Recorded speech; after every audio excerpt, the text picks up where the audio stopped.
So hello and what's up, this is me Garvit और आज के वीडियो में बात करने वाले फ्रीलांसिंग के बारे में। यहाँ पे अगर आप 12th पास आउट स्टूडेंट है या फिर कॉलेज के फर्स्ट ईयर के सेकेंड ईयर के स्टूडेंट है तो आपको किस तरीके से फ्रीलांसिंग को स्टार्ट करना है, उन सारी चीज़ों के बारे में बात करने वाला है। और यहाँ पे कंप्लीट रोड मैप होने वाला है फ्रीलांसिंग के बारे में। सो जुड़े रहे अंत तक हमारे साथ। So without any wasting time, let's get started.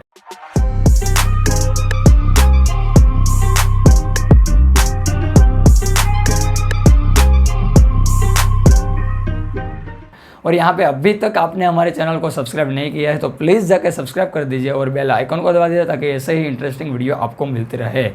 सो यहाँ पे हम स्टार्ट करते हैं फ्रीलांसिंग का पूरा फंडा क्या है। तो अगर आप 12th पास आउट स्टूडेंट है और आपको फ्रीलांसिंग स्टार्ट करना है तो यहाँ पे फ्रीलांसिंग पे सबसे ज़रूरी चीज़ क्या होती है, वो है स्किल। आपके पास कोई ना कोई तो स्किल होनी चाहिए तभी आप फ्रीलांसिंग पर काम कर सकेंगे। बिकॉज ऑफ यहाँ पे स्किल के बिना कोई भी काम नहीं होता। अगर आपके पास आपको लोगो बनाना आता है या फिर आपको डेटा एंट्री करना आता है तो 12th पास आउट के बाद आपको यहाँ पे बेस्ट ऑप्शन डेटा एंट्री या फिर लोगो का है। अगर आपको HTML CSS आता है तो उससे रिलेटेड काम भी आप ले सकते हैं। बट यहाँ पे कई स्टूडेंट को नहीं आता है तो आप उसको सीखना चालू कर दे। बिकॉज यहाँ पे अगर आप कॉलेज के फर्स्ट ईयर में आएंगे तो आपको HTML CSS के साथ अगर आपको कंप्लीट वेबसाइट बनानी आती होगी तो आप फर्स्ट ईयर में अपना एक काम कर सकते हैं और कोई भी पोर्टफोलियो खड़ा कर सकते हैं आप। तो यहाँ पे अगर आप 12th पास आउट स्टूडेंट है तो आपको लोगो बनाने से स्टार्ट करना है, आपको साइड में वो भी काम करना है। और आप सबको पता ही होगा फ्रीलांसिंग का काम यहाँ पे जल्दी से नहीं मिलता है। कोई भी न्यू बंदा यहाँ पे अंदर घुसता है तो उसको दूसरे दिन ही काम नहीं मिलता है। यहाँ पे भी उसको कई सारी मेहनत करनी पड़ती है, यहाँ पे भी क्लाइंट को इम्प्रेस करना पड़ता है। तो आपको वो भी स्किल सीखनी है, किस तरीके से क्लाइंट को इम्प्रेस कर सकते हैं, किस तरीके से हमें क्लाइंट को रिप्लाई देना है। सो उन सारी चीज़ों को आपको ध्यान में रखना है। सो 12th के बाद आपको सिंपल से, अगर आपके पास कोई भी नॉर्मल स्किल है, लोगो बनाने की स्किल है या फिर आपको डेटा एंट्री करने आती है, एक्सेल शीट आपको कंप्लीट एक्सेल शीट को आपको मैनेज करना आता है, तो उन सारी चीज़ों के रिलेटेड आप काम ले सकते हैं। बट आपको साथ में यहाँ पे सीखना चालू रखना है। बिकॉज आप जैसे सीखते रहेंगे आपको काम ज़्यादा मिलता है। आपके पास जितनी ज़्यादा स्किल होगी इतना ज़्यादा काम होगा, आप उसको अपने दिमाग में बिठा लीजिए। सो यहाँ पे आपको साथ में HTML CSS और बूटस्ट्रैप के साथ कंप्लीट रिस्पॉन्सिव फ्रंट एंड बनाना आना चाहिए। तो जैसे ही आप फर्स्ट ईयर में घुसते हैं तो फर्स्ट ईयर में आपको यहाँ पे थोड़ा आपको आ गया होगा क्लाइंट को, किस तरीके से क्लाइंट के साथ बात करते हैं, किस तरीके से क्लाइंट को इम्प्रेस करते हैं।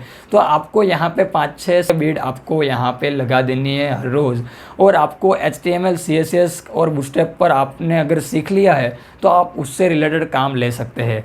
बिकॉज़ यहाँ पे HTML CSS एकदम इजी टू लर्न है, आप यहाँ पे इजीली उसको लर्न कर सकते हैं। ऐसा कोई बड़ा रॉकेट साइंस नहीं है जिसे आप अपने दिमाग में बिठा नहीं सकते। बट यहाँ पे आप इजीली सीख जाएंगे। आप अगर 6 मंथ उसमें देंगे तो आपको इजीली आ जाएगा। तो यहाँ पे फर्स्ट ईयर में आपको अपने वेब डेवलपमेंट पर ध्यान देना है और स्पेशली आपको फ्रंट एंड पे ध्यान देना है और फ्रंट एंड से रिलेटेड काम आपको करने हैं। बिकॉज यहाँ पे अगर आप फर्स्ट ईयर में है तो आपको पूरी चीज़ें पता नहीं चलेगी और स्पेशली आप कंप्यूटर या फिर IT के स्टूडेंट है तो आपको सारी चीज़ें समझने में टाइम लगेगा। बिकॉज यहाँ पे हर स्टूडेंट को टाइम लगता है। फर्स्ट ईयर में आने के बाद तुरंत ही हमें पता नहीं चल जाता है चीज़ें किस तरीके से काम करती है। तो आपको सिंपल से यहाँ पे HTML और CSS से रिलेटेड काम करना चालू कर देना है। और जैसे ही आपका फर्स्ट ईयर चालू होता है आपको यहाँ पे बैक एंड पर सीखना चालू करना है। मैं ऐसा नहीं बोल रहा हूँ कि आप यहाँ पे काम करना चालू कर दीजिए, बट आपको सीखना है, आपको बैक एंड की टेक्नोलॉजी को भी सीखना पड़ेगा। बिकॉज यहाँ पे आपको अगर कंप्लीट वेब डेवलपमेंट करना है, कंप्लीट वेब डेवलपमेंट अगर आपको करना है तो आपको फ्रंट एंड और बैक एंड भी आना चाहिए। और फ्रीलांसिंग में भी अभी पोटेंशियल वेबसाइट में सबसे ज़्यादा है, वेब डेवलपमेंट में पोटेंशियल सबसे ज़्यादा फ्रीलांसिंग के अंदर ही है। सो आपको यहाँ पे वेब डेवलपमेंट की स्किल को आपको तगड़ी बनानी होगी। तो आपको यहाँ पे फ्रंट एंड पर काम करना है। अपने फर्स्ट ईयर पे फ्रंट एंड पर फ्रीलांसिंग का काम करना चालू कर देना है और सेकेंड ईयर में आपको बैकएंड पर काम करना है या फिर आप कोई भी फ्रेमवर्क सीख लीजिए। आपको वेबसाइट बनाना है, कोई भी फ्रेमवर्क आप सीख सकते हैं। जैसे कि आप Node.js पर काम कर सकते हैं या फिर आप React.js पर काम कर सकते हैं। सारी चीज़ों को आप सीख सकते हैं। आपको जो भी अच्छी लगती है उसके हिसाब से आप काम करिए और सेकेंड ईयर में आप स्टार्ट कर दीजिए फ्रंट एंड और बैक एंड दोनों के साथ। और यहाँ पे अगर मैं आपको बता दूँ तो कई लोग ऐसे भी हैं जो अपनी जॉब छोड़कर भी फ्रीलांसिंग में भी घर बैठे कई ज़्यादा रेवेन्यू जनरेट करते हैं। तो आपको यहाँ पे सबसे पहले आपको मेहनत करनी पड़ेगी। आप अगर आए और दूसरे ही दिन आपको प्रोजेक्ट मिलेगा, वो यहाँ पे संभव नहीं है। सो आपको यहाँ पे अपना एफर्ट पूरा लगाना पड़ेगा। बट अगर आप कंटिन्यूसली काम करते हैं, आपके पास स्किल है, तो यहाँ पे कोई भी ऐसी चीज़ नहीं है जो आपको रोक सके। सो यहाँ पे आपको काम यही करना है कि अगर आप 12 पास आउट है तो आपको स्किल पहले सबसे पहले सीखनी है। क्लाइंट के साथ किस तरीके से बात कर सकते हैं, क्लाइंट को किस तरीके से इम्प्रेस करना है, उन सारी चीज़ों के बारे में आपको यहाँ पे नॉलेज लेना है। बाद में फर्स्ट ईयर में आपको काम लेना चालू करना है। आपको हर दिन 5-6 बीट आपको लगा देनी है। यहाँ पे भी कोई भी ऐसा काम है वेब डेवलपमेंट से रिलेटेड आप कर सकते हैं। अगर आपके पास, ऐसा मैं नहीं बोल रहा हूँ कि आपके पास वेब डेवलपमेंट है तो वही आप करिए, आपके पास कोई दूसरी स्किल है तो उसके हिसाब से काम ढूंढकर आप स्टार्ट कर सकते हैं। आपको मार्केटिंग आता है तो आप उसके हिसाब से भी काम कर सकते हैं। सो यहाँ पे कई सारे ऐसे होते हैं, बट यहाँ पे मैं स्पेशली वेब डेवलपमेंट की बात करता हूँ। यहाँ पे CE और IT के स्टूडेंट की बात करूँ तो यहाँ पे वेब डेवलपमेंट में सबसे ज़्यादा पोटेंशियल अभी चल रहा है फ्रीलांसिंग के अंदर। और US या फिर बाहर के कैसे आउट ऑफ कंट्री के क्लाइंट ज़्यादा से ज़्यादा वेबसाइट पर ही काम करने वाले हैं।